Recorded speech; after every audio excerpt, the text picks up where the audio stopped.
Hello everyone. So this afternoon we're going to talk about the principles for small businesses that involve the quality of your business. And a lot of times when people think about quality, what do you think they think about?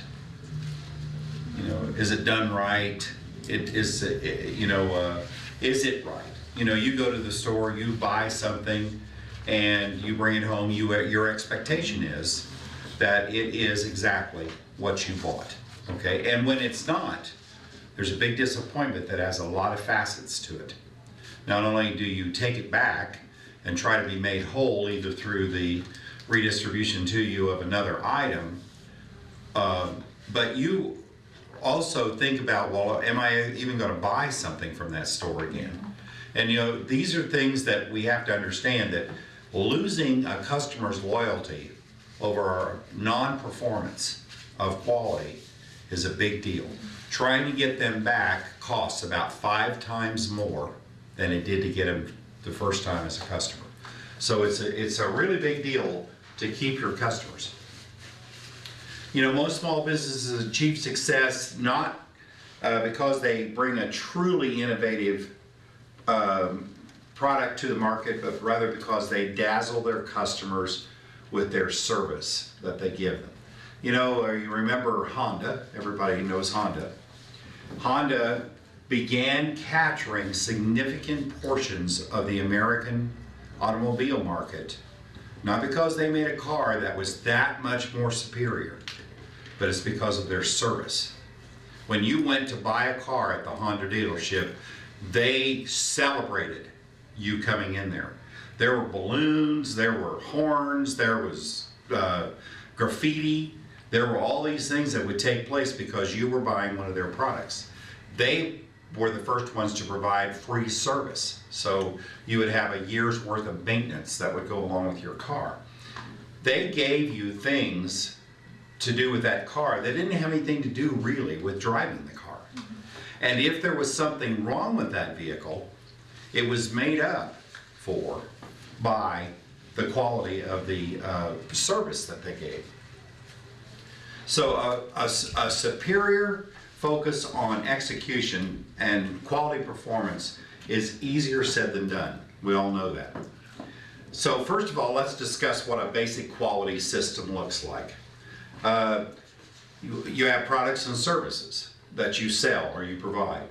And these are your offerings, what your customers want from you, and these must meet your customers' requirements. Okay, so these are the things that are going to come to your store to buy. You're going to have your procedures. These are the things that you do every single time in order to provide to your customers those products and services. And they need to be repeatable, reproducible, measurable, and accurate. You have your employees. Your employee is the single most important asset that you have in your organization. Can anybody tell me why?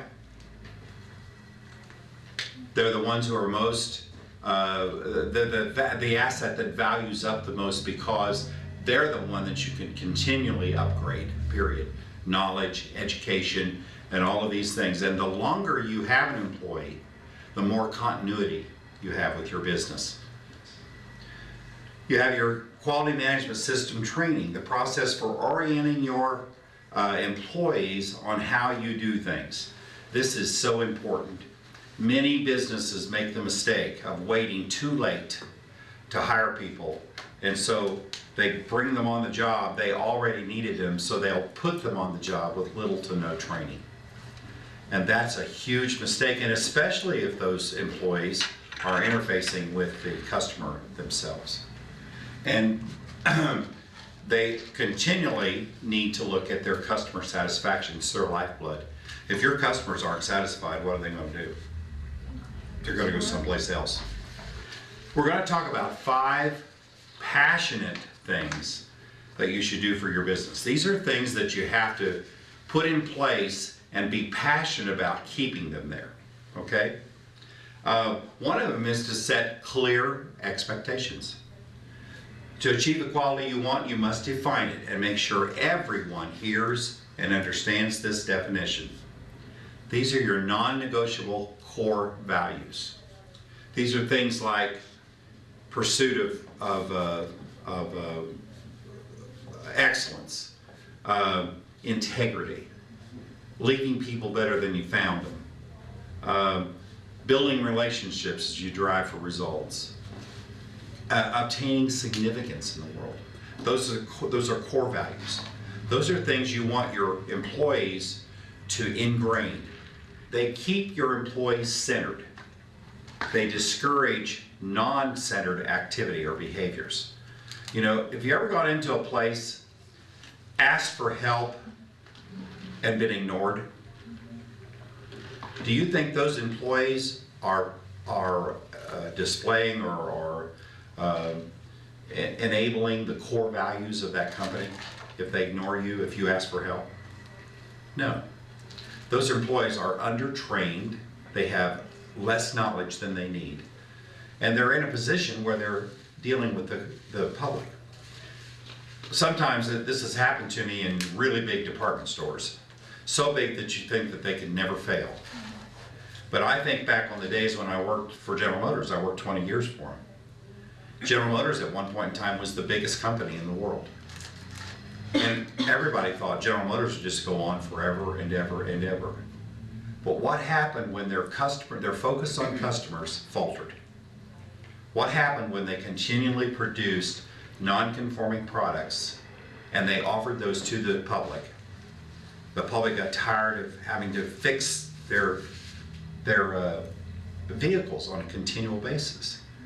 And what happened eventually was that General Motors began to become financially stressed, even to the point of having to borrow money from the government in order to stay in business. It can happen anywhere, and it fundamentally happens because people take their eyes off the customer and don't put their employees' eyes on the process, keeping them well trained and grounded in the core values. Here's some starting points. First of all, what are your core values? Can you name them? How do you communicate these to your customer or to your employee? And when you communicate them, do you train them to the point where your customers would recognize them? Are they a part of your recruiting process? Another big problem is that people will, in fact, have a set of core values, and when they recruit, just generally recruit.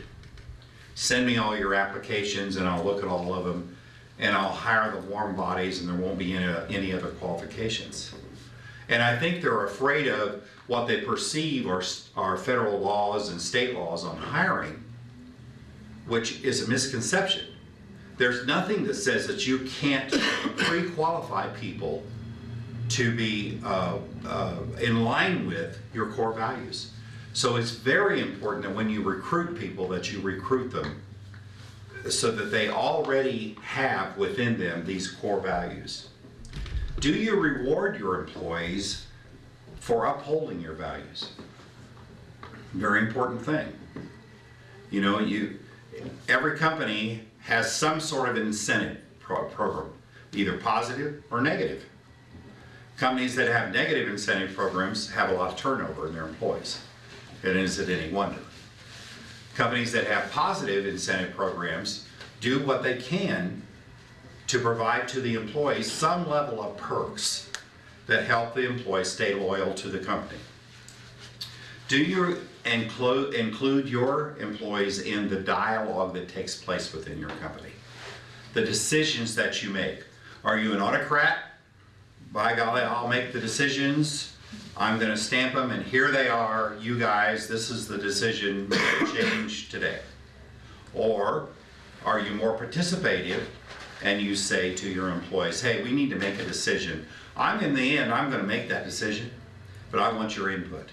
Come give me your input. I want your ideas. I want to be as innovative as possible. I want to be as creative as possible. I put a sheet on your table there, and it's called the E-Myth. And this is a book by Gerber. And in the E-Myth, he talks about quality of process. And he talks about the need to involve the employees so that they become the instruments of the business. He says, systematize your business and then train everybody to be able to do it, so that the small business owner is not the one who's continuously having to work in the business to make it work. And he's saying that that small business owner has to work on that business. Well, that's what we're talking about here. Define those core values. Define that mission and that vision. And then work on that business to systematize it so that you can turn that into training. You can turn it into very tangible things that your employees can use to service your customer base. Companies that focus on quality have long stood out because of their passion for data. I think one of the single biggest mistakes that small business people make is that they don't understand what just happened in the day-long activity that took place that day. They don't have a way to know very basic things. How many customers walked into my door? What was the primary item they were here for? How was it located in the store? How long did it take them to find it? Did we answer their questions, and how long did that take? If we didn't answer their questions, did we give them resources that would allow them to get answers to their questions? These are all data that keep people coming back. If you're not collecting this, first of all, and analyzing it secondly, and then turning that into the continual improvement event, then your business is doomed, very frankly. The big businesses that we see that have non-conformities out the wazoo, so to speak, the General Motors of the world, Ford, Chrysler, all of the big American automobile companies for years did not analyze their data on what was failing. They just figured that high warranty dollars were part of the business, and that they didn't connect the high warranty back to the big failures that were going on as the product was being produced. And so by not connecting those two things and not analyzing where their systems were breaking down, in the end, broke the company. Well, if that can happen to a company that is billions and billions of dollars of sales, what can it do for the small businessman who is struggling to get $100,000 on his books or $200,000 on his books? It doesn't take long for failure to take over and become what you're known for, rather than the positive aspects of what your business is really designed to do. And so collecting and analyzing that data is another passion. You've got to teach everybody in the organization how to recognize it and what to do with it. A lot of small businesses will have middle managers, have store managers, department managers, and so on and so forth. And yet those managers are inept in a way, and I'm not trying to criticize any individual. They're inept because the system allows it. They're inept because they're not making their decisions based on the data that they see. You know, for us to make a decision based on our gut feel is a mistake. You may get lucky and get right the first time or whatever, or on occasion. But the fact is, when that becomes your habitual way to respond to how to make improvements, that is a mistake. So this is a passion: collect and analyze data. A third a third passionate idea about the quality of your business is to promote from within. Sometimes people in businesses treat their employees as a commodity. So if he or she doesn't do well, I'll just get rid of him and I'll go get me somebody else. And we all know that all we have to do is call either one of the placement agencies or even TWC or somewhere else, and they're going to have people in stacks that we can bring in to interview. But let's think about what it really means to somebody if they know that within this company there is a movement for them eventually. No employee expects to walk in the door and be promoted tomorrow. They know that's not going to happen. But they need to know that within this organization, if I live by my core values, if I pursue excellence in my life, if I build my knowledge base, if I live by integrity, if I follow the core values set forth by the business owner, if I learn these procedures and I process them consistently, time and time again, if I have good customer service satisfaction results, then I'm going to be recognized as a valued entity of this company. And I'm going to be recognized as someone, if they lost me, they would consider that a big loss. Do you know that when you lose an employee, the cost of recruiting, hiring, training that employee, and getting them to what's called work at speed level is the same as keeping the same employee that you had before and even giving them a raise for 1 year. That's the value of keeping that employee. It's a wreck, it's a train wreck when you lose employees and you have to bring on somebody new. And we all have to have a process for that, because there are many people that come to work for us that are bright and beautiful. And they are going to go on to other businesses. There's no doubt about that. But what we want to do is create an atmosphere where it is a habitual activity that takes place, where we recruit within. So some ideas on how to do that might be, look at what we do to recruit right now. You know, what does the recruiting program look right now? And it's best to look at it when you're not having to recruit, when you're not under the gun, okay? So spell it out, document it. What would I do? Do I have a job description for everybody that works for me? Do they know that job description, and do they agree with that job description? You know, have you ever been to a company where job descriptions were almost like the internal secret? That, oh, do you have a job description? Oh yeah, we've got one for you. Well, what does it say? I don't know, I've never seen it. They won't let me see it. Who's they? For crying out loud. If I can't know what my job description requirements are, then is it likely that I'm going to fulfill them? Probably not.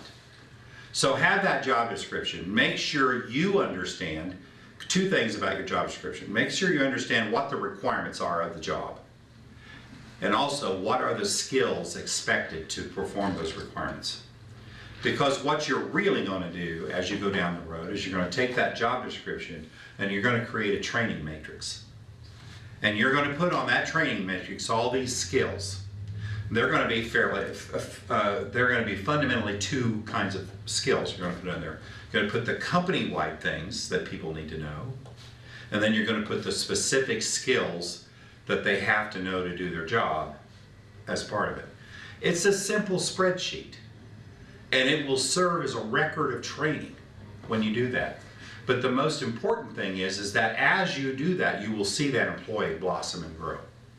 Many times, you can take that job description and that training matrix, and you can go to a recruiter, or you can call up whoever you use to help you find people.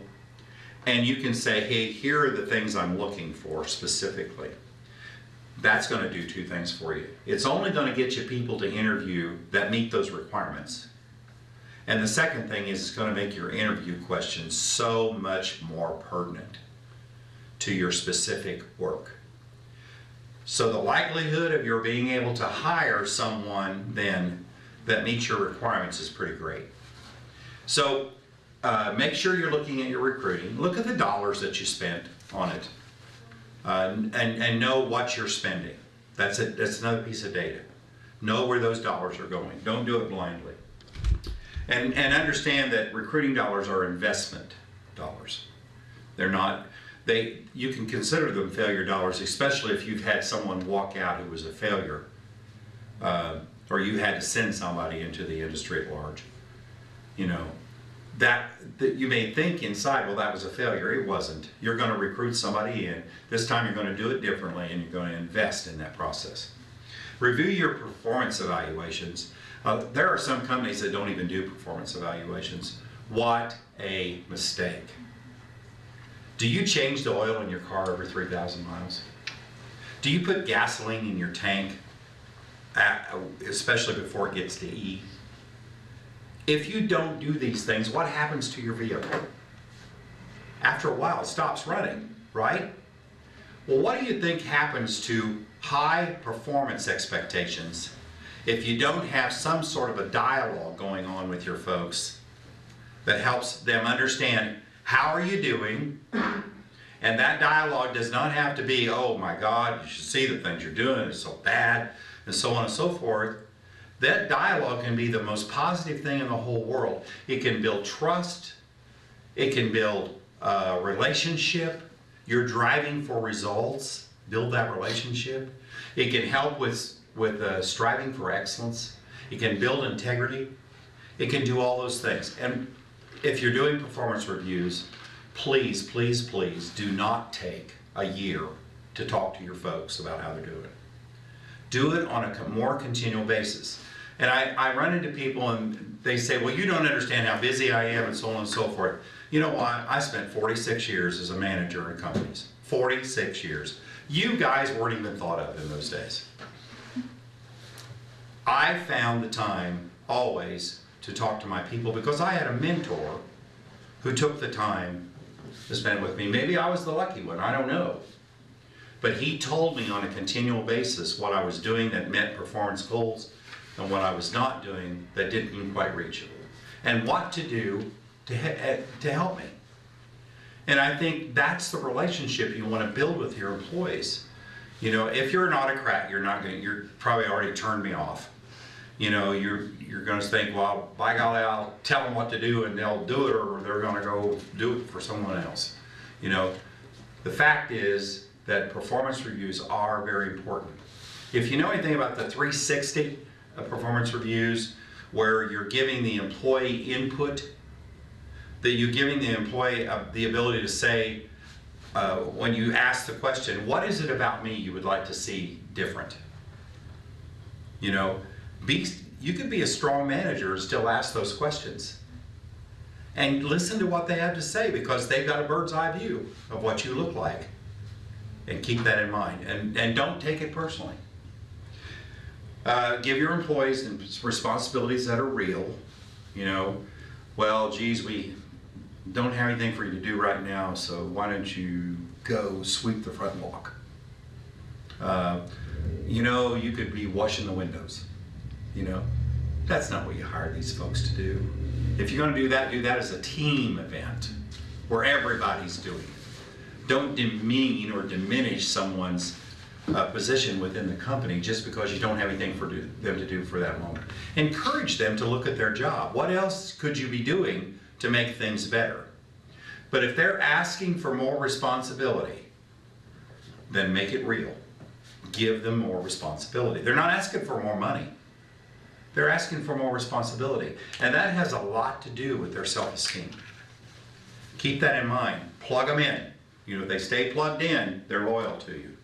Create a clear organizational chart that gives them an idea what the succession plan is for the organization. So if I'm interested in knowing, can I be promoted from within this company? Well, yeah, show me. When I'm being onboarded, show me what the organizational chart looks like.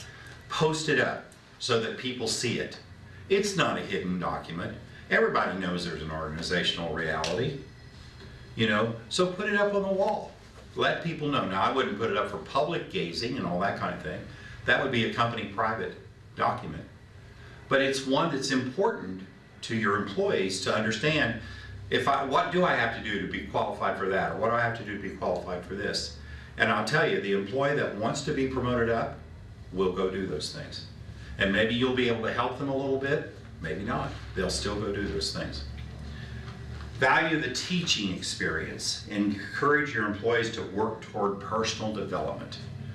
You know, the employer who doesn't encourage their employees to become more professional is an employer that's really limited the business's future. The more professional your employees become, the more innovative and creative ideas you get on how to make the business work. the easier it is to collect data because they're going to plug into that.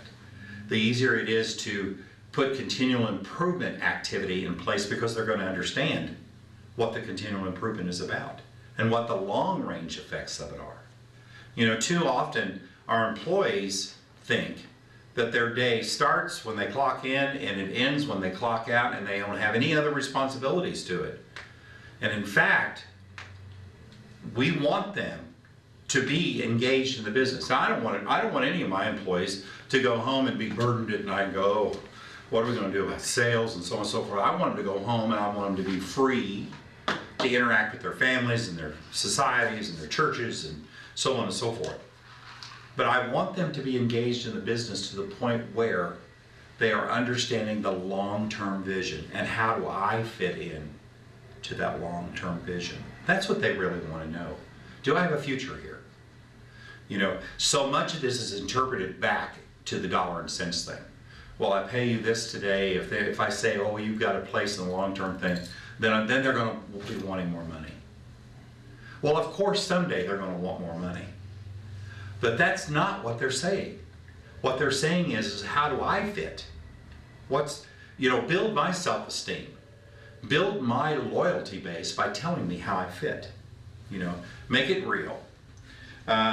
Be open and encourage feedback. Very hard to do. If you're a manager who's hitting and getting, you hit the ground in the morning, you're running 10 miles an hour or 20 miles an hour, and you don't stop till it's time to take off your clothes and fall dead in that bed again, it's very hard for you to stop and listen to the feedback. There has to be time to do that. Just like, in your daily activity, when you wake up in the morning. When I wake up in the morning, one of the things I've had to train myself to do is to quiet me, because my brain, even after all these years, my brain is going a million miles an hour. What's going on today? What's got to be done? What do I got to do in the next 10 minutes to get out of the house? That kind of thing. I have to stop. I have to make a decision to quiet down, because if I don't, it's going to be a train wreck all day long. I have to meditate. I have to pray. I have to do those things that helps me stay centered.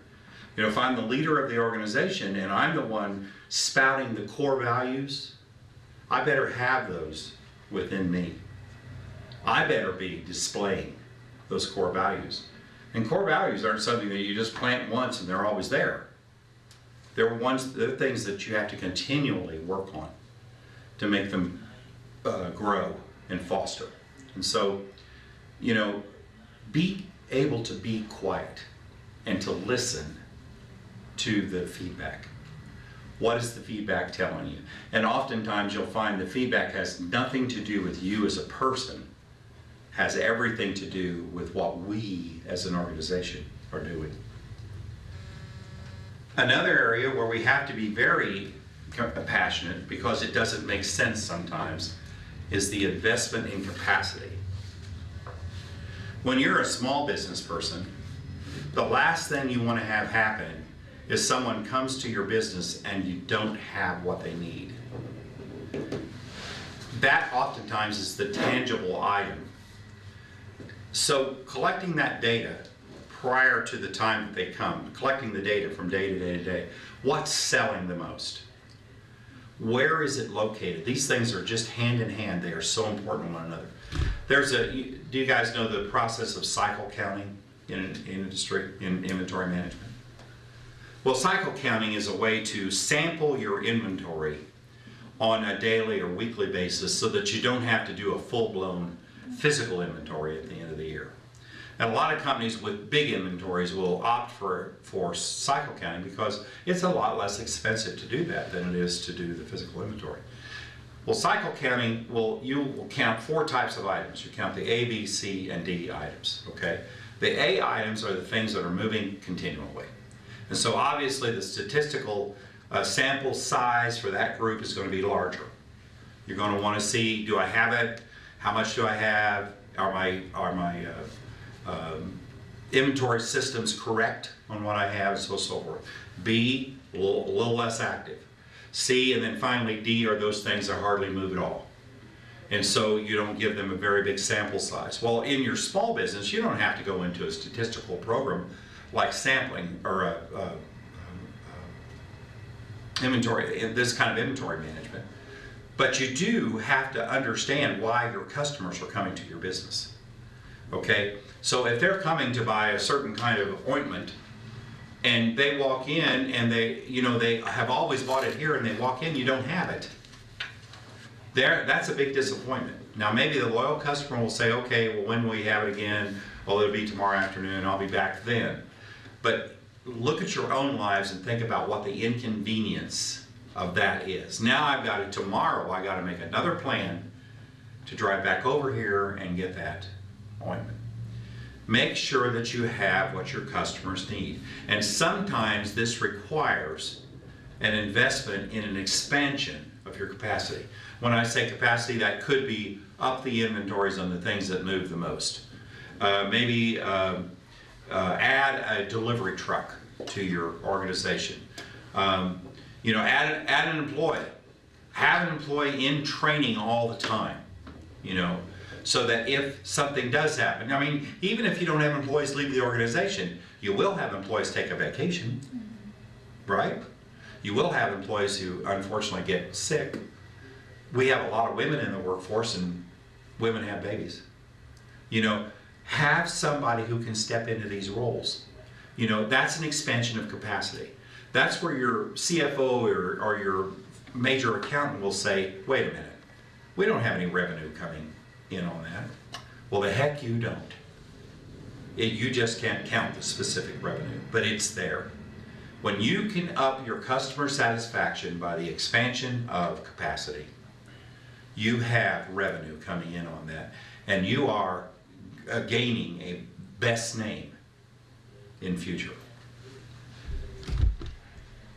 And finally, our last habit that we want to establish, something to be passionate about, is to celebrate success.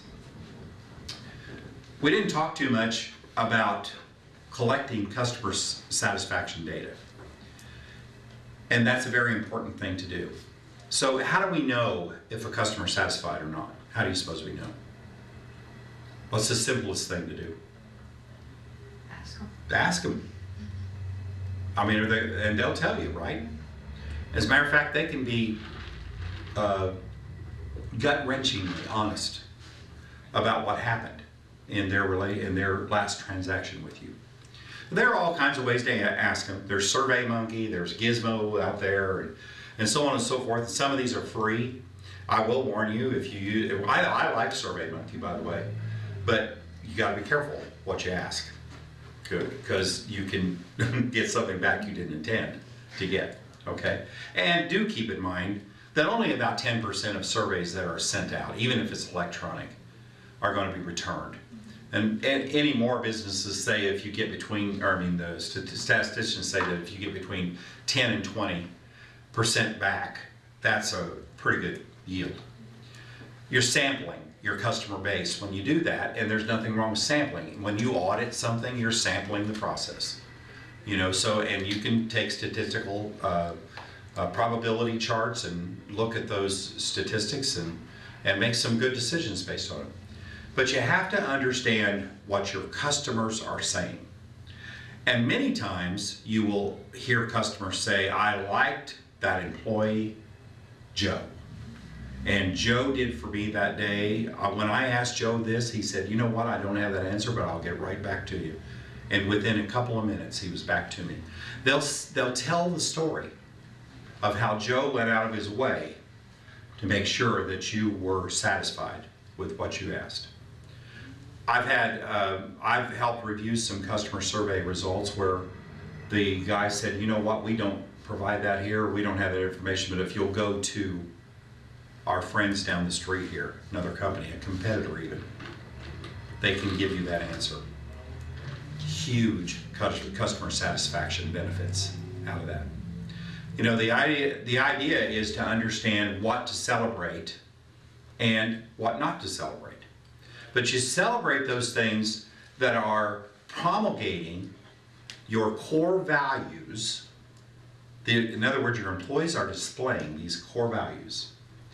to their customer base. And when you get feedback, that's evidence that you're doing it. You're going to celebrate those moments, and you're going to celebrate the details of those moments. The who, what, when, where, you know, the whole thing. The other side of this thing is that you're also probably going to get some negative results. You're going to get things like, I had to wait 10 minutes in line. You know, who's gone to Walmart and shopped for 10 minutes and spent 20 minutes in the line trying to check out? You know, and they made that complaint over and over and over, and once in a while Walmart hears it, and they put on more cashiers, and once in a while they don't. But it's a very frustrating thing. Customers will say, I'm not coming back here anymore. I've heard them say it. I've said it myself. I'm not coming back here anymore because I have to wait so long to check out. Well, that's a real big negative, you know. That's one thing for Walmart to experience that, who's huge. You know, we can't even conceive of how many zeros are behind their monthly profits. But for us in the small business world, that's a disaster. If people have to come in and wait and wait and wait, or can't find anything, you know, one of a sales and marketing employee in a store would tell you on some periodic basis you move items from place to place because that will cause people to hunt for them, and that probably puts their eyes on other products that they haven't seen before. So it can increase the sales of things that they haven't seen before. When that happens to me, it doesn't increase the sales, it increases my temper. You know, and then I have to go back and make a moment for meditation and get quiet again, you know, and so on and so forth. The point is this, that you want to look at those things that are negative and look at them from the point of view of what can we do about it. Not who did it. It's not a blame game. It's what can we do about it.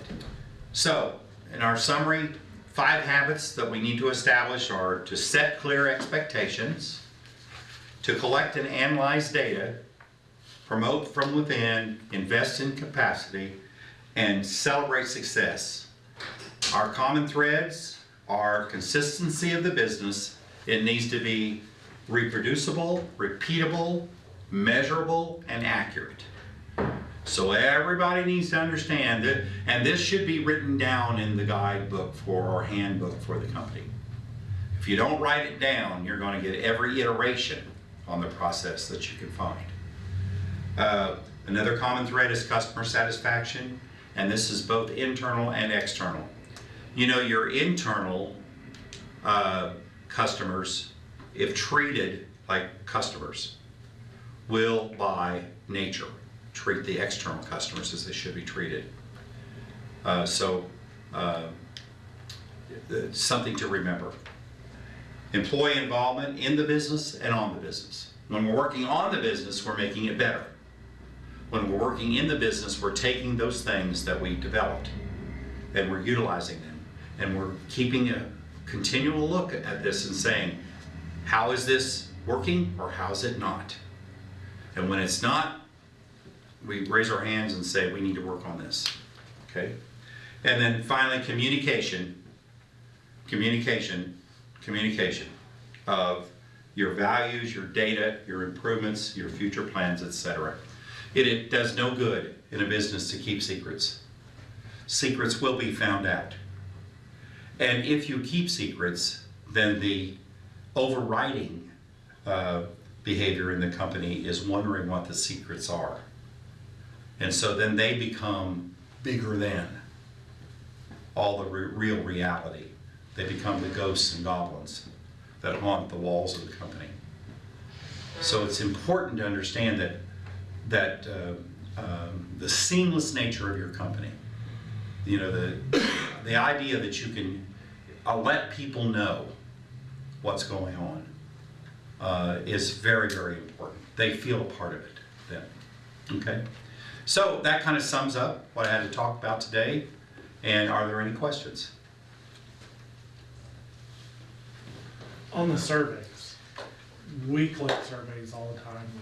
How often did you go back and review those to, would it be monthly, quarterly, weekly? I probably, if you haven't started doing it, I would probably look at a monthly activity. I would try to reduce as much as possible the survey information is to some sort of statistical form. So what you really want to do is to be able to name it and then look at the frequency of it and look at the systemic root of it. And then if you can do those three things, you can begin looking at a corrective action. So you'll never get a corrective action if you don't understand the root. And you'll never go after the root if you don't understand that it's a frequent problem. See what I'm saying? But if you start monthly, do you do monthly business reviews? Mhm. Make that an agenda item on your monthly business review and put somebody in charge of it. But don't make them the donkey on the whole thing. They can't carry the whole burden by themselves. Just tell them what you'd like to see to begin with and then let it grow from there. Trust me, when you start developing this and start communicating it during your business reviews, the questions that you need to have asked will come out.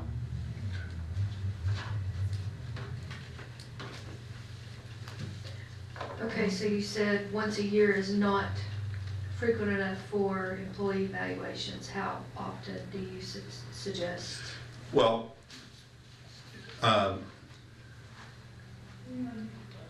I suggest that you would do it a minimum of 4 times a year, quarterly. Okay. If you're using your performance evaluations and tying them to raises, there's 2 kinds of pay improvements. There's the regular raise, and then there's the merit. Actually, there's 3, and then there's the spot bonus kind of thing.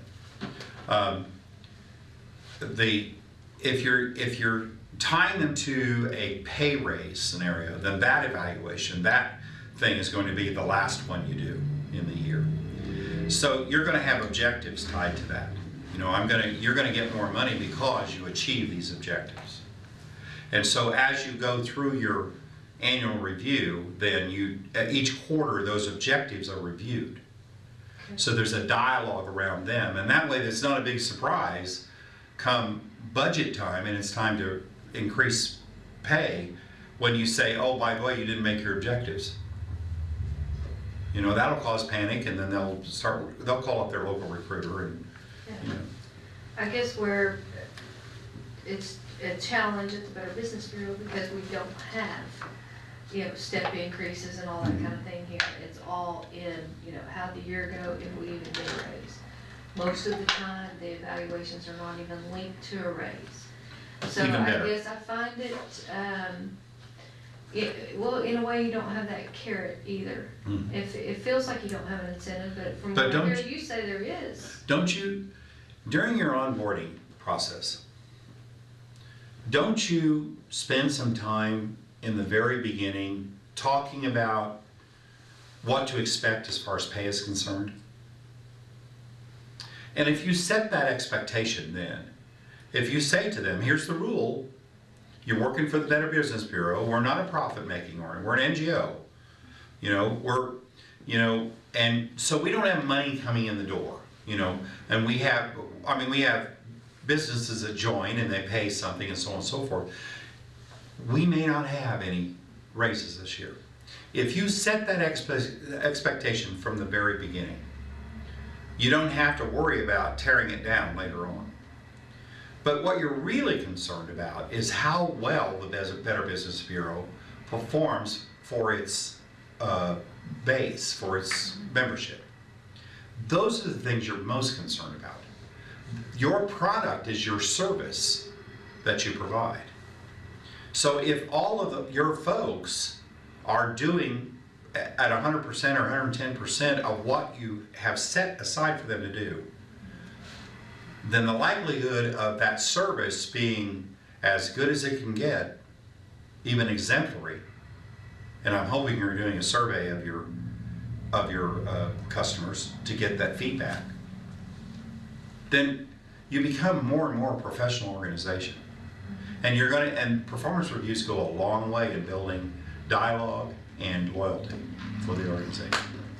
Well, and instead of a one-on-one quarterly performance evaluation, we're small. There's 3 to 4 here on a good day. But we do sit down on a quarterly basis and look at our, key performance indicators and where we are. That's how a we're business matching up, review. if we're meeting or exceeding, that kind of thing. So, I mean, And are you doing? we all wear many hats. I mean, we don't have clearly designated responsibilities here. So our business review, as you're calling it, is, all of us combined, I guess. Does that, Well, I'm not a person. I'm asking BBB specific questions now. I Well, guess, while you're here. I'm not a big proponent of group performance reviews. Okay, I think they can just go south in a hurry. I think there is, even in the participative stop management, you strike me as someone who's participative, that gets the input of people. I think even in that, there still needs to be a person that is in charge. And from that point of view, I mean, you're held responsible for the actions of the organization. From that point of view, the performance evaluations are really dialogues with you. And because you're setting the standard, you're embodying the behaviors that you want. And even though you may not have the same skill as either one of these women, you can still see it from afar. You know if it's happening. And you also probably know what to do if it's not, as far as getting help or that kind of thing is concerned. So I think performance reviews, from my perspective, and I'll grant you there are other perspectives, I'll tell you that. But from my perspective, they're the most powerful when they are a dialogue between the leader and the employee, with the understanding that it's okay to talk to one another, but let that be done with free will rather than forced. Your business review are your key indicators. Those are the things that are telling you whether you're making it or not, and that is something that the whole group should share in. There should be customer satisfaction results at every one of your business reviews as well. What's more important than customer satisfaction? So I don't know whether that answers your question or not, but I'd be glad to sit down with you sometime and look at a couple of models of performance reviews that see, my number one rule is have fun. If you can't have fun, don't do it. I mean, I'm a lot older than you, so having fun for me is a big deal these days. Okay, so in a performance review, you should go into it having fun. Now, the other kind of performance review that you do where you don't have fun is a disciplinary action. We're not going to have too much fun in a disciplinary action. So there's where we could talk about some alternative dispute resolution tools that make that disciplinary action look a little different. So who wants to be an adult talking to another adult about a behavior problem? That's, just don't want to do that. Okay, but it's a different story if you're a coworker talking to another coworker about something that is not going to help us meet our business activities. And if you look at it from a factual point of view, then you do it from a rational point of view. That's the thing about numbers. Numbers always reduce everything to a common language. That was something that was said many, many years ago in the Greek society, that if you can reduce something to numbers, then you create a common language. People will respond to numbers better than they will comments.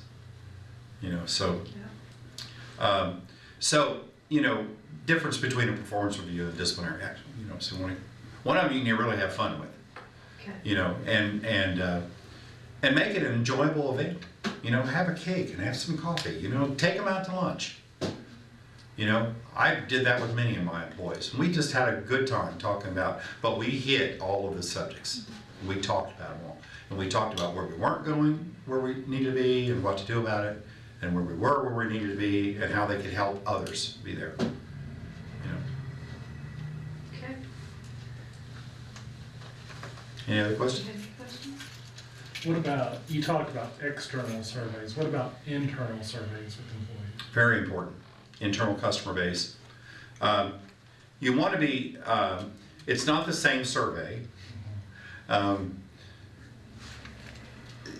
You want to give employees a lot more input into, for instance, I have developed internal surveys before, and I did it by creating a survey that said, if I were gonna ask you a survey, or if I was gonna ask you how things are going, what would you want me to ask you? And so that came back, and what I looked at were the things that were most, the responses I got most frequently. And then you have to apply a certain amount of judgment to it, because there are some things you may wanna know. No, so probably an employee's not gonna ask you, what is the value of the data that you're collecting? They're not gonna ask you to ask them that, because that puts them on the spot, but you wanna know that. You know, so things like that may be things that you want to plug back into the survey. But after you give a survey, the time to find out how well the survey went was when you do it. So give the survey and then come back and say, give me your critique, and don't be afraid of the answers. Okay, and they will eventually trust you to the point where they will say, hey, if you really want to know, you got to ask it this way, or you got to say this, or whatever. You're building, when you ask for survey information, you're building trust. You know, so, but definitely do internal surveys. So, and that may be a place where if you, in a small group like you have, that could be a group activity. That could be a Tuesday morning, sit around, how things going, have coffee and cake, and hey, by the way, how are things going? Build that trust so that they're not afraid to say. And you know, what will create fear? Well, how dare you say something like that? Well, you biatch, don't you say that, you know, so, and so on. So I mean, if you get into those modes where you're personalizing it, that's when people develop fear. One more question, Dawn. What do you think about exit surveys? Do you think you get an open and honest communication when someone is leaving? I think they're important. I don't think you get near what you should. Okay. What I liked to do in days gone by was have the exit survey done by what I call the neutral party. So, for instance, I would hire Penny Miller to come in and do an hour's worth of exit interview for me, because they don't know Penny. She's going to ask the question. She doesn't have any skin in the game. She's just going to give me an invoice, and I'm going to pay her a check. You know, and because they are afraid they're going to burn a bridge with you if they're doing it with you, and you're the hiring manager. They're afraid they're going to burn a bridge or something like that, or you know, they will say to a neutral party things that they wouldn't say otherwise. Okay. What you want to do is to reduce the number of exit interviews that you have. Yeah, exactly. Exactly. Because the fewer of those, the less turnover you have. You know, that's a quality statistic. When I go into a company, one of the things I ask for their customer complaint files, their internal audit files, their external audit files, and management review records, so on and so forth. And by the way, can you give me your retention files? They look at me like, in many cases, and this is so stupid, well, we don't have those. Well, the heck they don't. They have to report that to certain agencies. But they don't want to give it to me. They don't understand what the connection is. If they got high turnover, then I'm going to expect a lot of training hours, you know, and all that stuff. And when I don't see that, I'm going to expect failures on the floor. And I will see it. I tell you, it's a promise. This program has been presented by the Better Business Bureau.